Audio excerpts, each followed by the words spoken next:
So we've got a customer's car in today, complaining of a suspension issue. What we're going to do is we're going to take it out for a road test and see what we can find.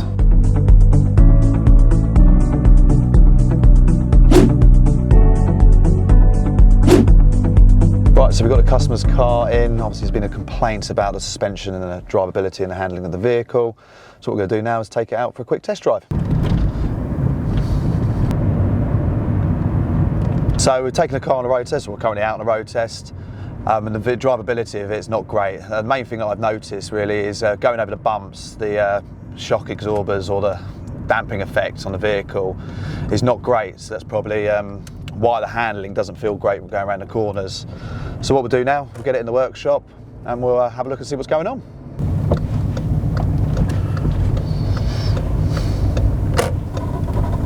Just come back from the road test as you just saw. We've got it up on the ramp since then. Had a look at all the suspension components and the steering components, checked the lower arm, steering arms, track rod ends, shock absorbers and springs.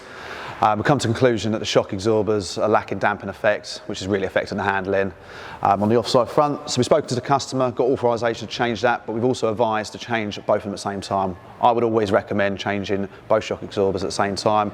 It can really affect the handling just changing one, especially for the customer when they're driving the car. We'd also recommend changing the top mount at the same time. The reason is we've all had it before where we've changed the shock absorber, put the old top mount back on, take it for a road test and it starts making a noise. So we'd always recommend changing the top mount at the same time. Right, let's get this shock off.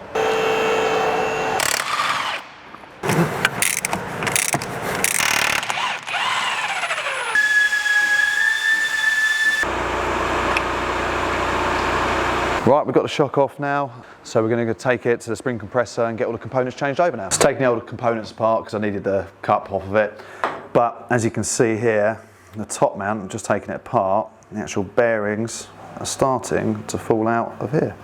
As you can see, there's a couple of bearings there, so there's a prime example of why you should change the top mount. So, spring's compressed, got the shock absorber here. Quite lucky with this one, the actual shaft has come all the way out, but we've had it before where the shaft doesn't come out enough. Common thing to do is get a pair of mould grits, pull it out and get a pair of mould grits on the shaft. Problem is, it will mark the shaft, which then, as it goes up and down, will damage the seal and then it will leak the oil out the shaft. So what I'd recommend is using one of these clamp tools. It just clamps around the shaft of the shock absorber and then it will hold it out so when you're trying to fit it.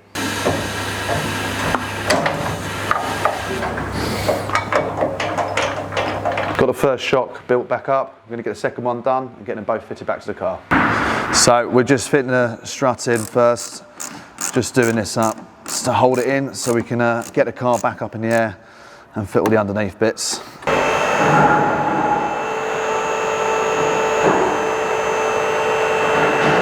So we've just manhandled this shock absorber back in. It's now all lined up, it's all tight, I'm just about to put the pinch bolt at the back in and we'll get all the auxiliary parts back on. We're replacing the link bar because unfortunately it snapped when removing it. And then, yeah, get it all back together, torque it all up and take it out for a road test.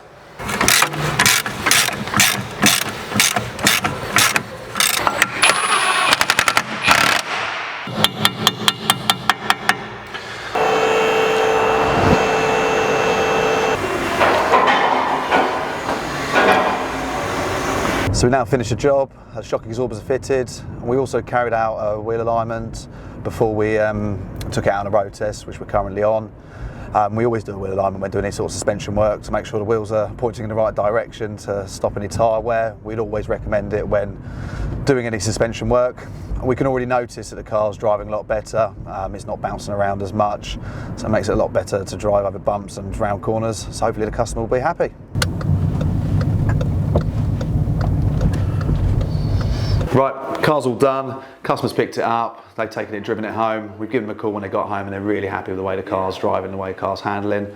I was also very happy with it. I've driven a lot of cars, be it race cars, road cars, I've driven a lot of cars and you can definitely tell the difference when you've got new shocks, especially when they're changed in pairs. As I said before, I recommend changing them in pairs. So KYB, brilliant brand, we fitted lots of these, thoroughly recommend them. They all fit perfectly. We have no real issues when fitting them. So yeah, definitely recommend KYB.